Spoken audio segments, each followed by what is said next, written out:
افغانستان سے cease fire میں وقت کی حد مقرر نہیں، خلاف ورزی نہ ہونے تک معاہدہ برقرار ہے۔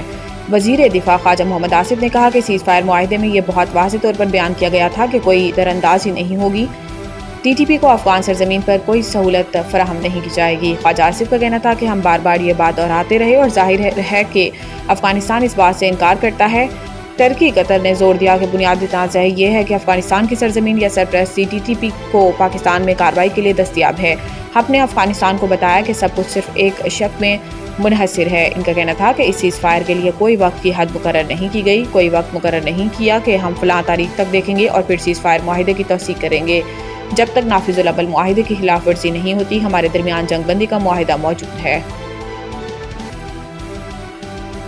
تورخم تجارتی گزرگاہ کی بحالی کے امکانات روشن، راہداری کھولنے کی تیاریاں مکمل۔ کسٹمز ذرائع کے مطابق تورخم ٹرمینل پر کل تک کسی بھی وقت دو طرفہ تجارت بحال ہونے کا امکان ہے۔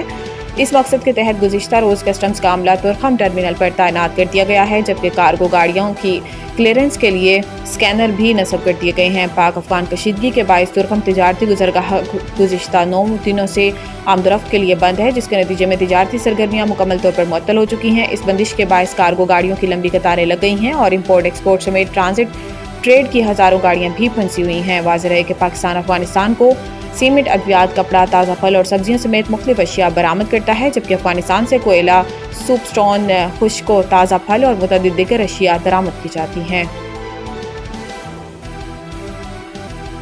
تنخواہ دار طبقے نے ہول سیلرز، ریٹیلرز اور برآمد کنندگان کے مجموعی ٹیکس سے دوگنا ٹیکس ادا کیا۔ رواں سال کی پہلی سہ ماہی میں تنخواہ داروں سے 130 ارب روپے کی وصولی ہوئی۔ دوسری جانب جائیدادوں کے انتقال 60 ارب، برآمد کنندگان سے 45 ارب، تھوک فروشوں سے 146.6 ارب اور ہول سیلر سے 11.5 ارب روپے حاصل کیے جا سکے ہیں۔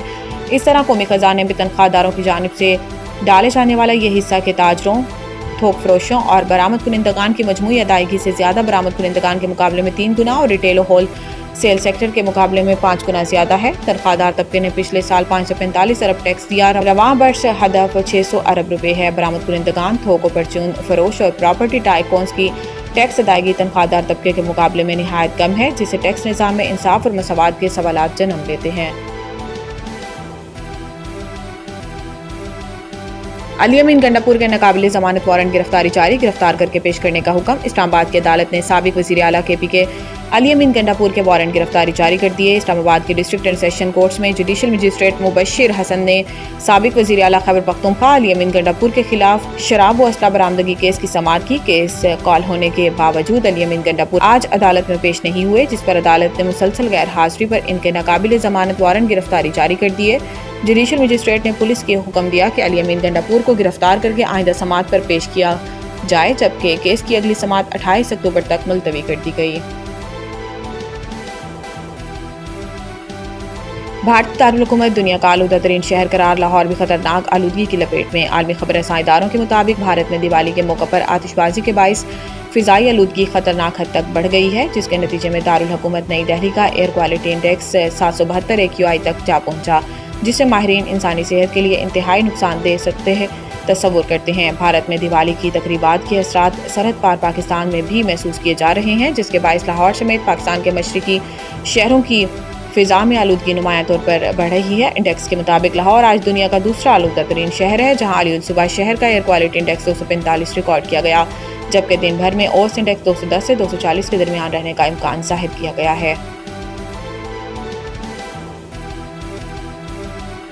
سابق کپتان مصباح الحق کو کرکٹ بورڈ میں اہم ذمہ داری ملنے کا امکان۔ اسلام آباد پاکستان کرکٹ بورڈ کی جانب سے سابق کپتان مصباح الحق کو اہم ذمہ داری دیے جانے کا امکان ہے۔ ذرائع کے مطابق پی سی بی نے چند دن قبل ڈائریکٹر کرکٹ آپریشنز انٹرنیشنل کے لیے اشتہار دیا تھا اور اب بورڈ کی جانب سے مصباح الحق کے اس عہدے پر تقرری کا امکان ہے۔ ذرائع کا بتانا ہے کہ اشتہار میں اہلیت کے لیے پہلی مرتبہ